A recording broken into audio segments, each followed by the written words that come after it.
Hello प्यारे बच्चों, आज का हम लोग कुछ क्वेश्चन डिस्कस करने वाले हैं केमिस्ट्री के class 9 chapter atoms and molecules के।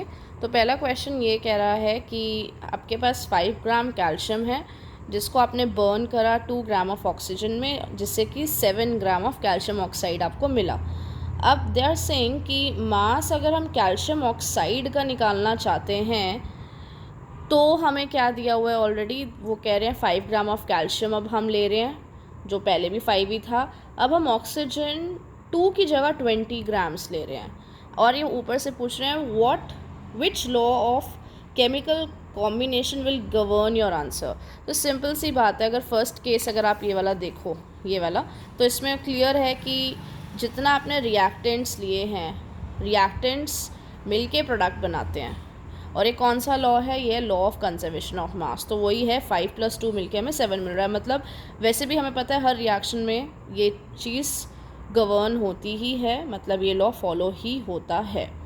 अब सेकंड केस में उन्होंने हमें 5 ग्राम कैल्शियम तो दे दिया, बट यहाँ पर उन्होंने ऑक्सीजन का अमाउंट 2 से इन्होंने 20 ग्राम कर दिया हुआ है। तो रीज़न तो वही रहेगा, जितना पहले रिएक्ट कर रहा था बनना तो उतना ही प्रोडक्ट है 7। अगर आप ऑक्सीजन ज़्यादा ले लोगे, ऐसा तो है नहीं कि अब जो 5 है वो अब 20 के साथ कर जाएगा, उसने 2 के साथ ही करना है। फर्स्ट लाइन में already it is given, right. So अब वो आपसे पूछ रहे हैं कि कितना मास कैल्शियम ऑक्साइड का बनेगा, तो इट वॉन्ट बी 5 + 20, 25 नहीं होगा।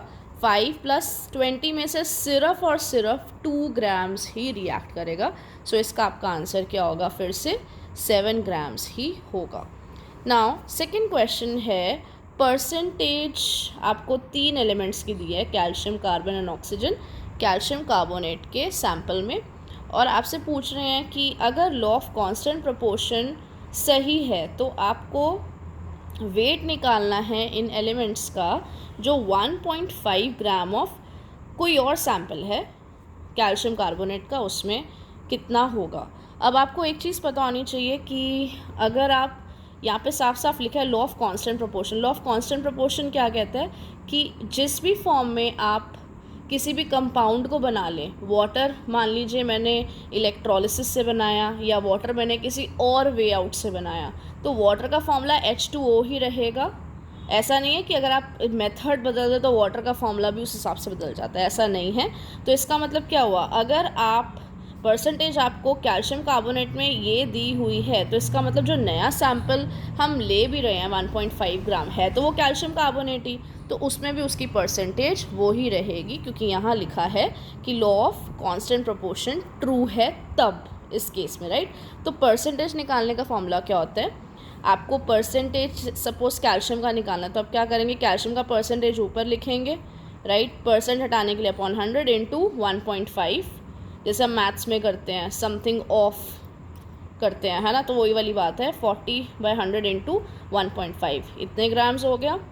1.5 ग्राम कैल्शियम कार्बोनेट में कार्बन कितना होगा, तो कार्बन की परसेंटेज 12 है, तो 12% ऑफ 1.5 आप निकाल लीजिए।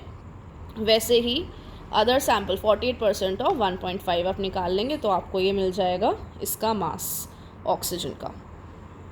आई होप आपको ये 2 क्वेश्चन समझ ज़रूर आए होंगे।